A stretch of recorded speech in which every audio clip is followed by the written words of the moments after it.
আজকে আবার তোমাদের সাথে নতুন রেসিপি নিয়ে চলে এসেছি। রাধে রাধে, কেমন আছো তোমরা সবাই? আজকে করবো মাছ, আলু আর পোস্ত বাটা।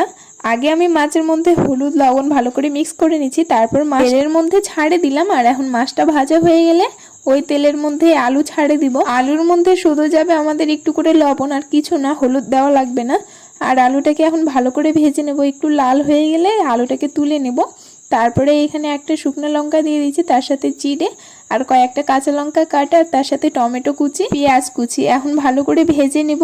ভালো করে ভাজা হয়ে গেলে এখন মশলাটা দিয়ে দেবো। আর মশলার মধ্যে ছিল পোস্ত, তার সাথে ছিল শুকনো লঙ্কা, আদা, জিরা আর দারচিনি, আর তার সাথে দুটো ছিল সাদা এলাচ, ছোট গিলা।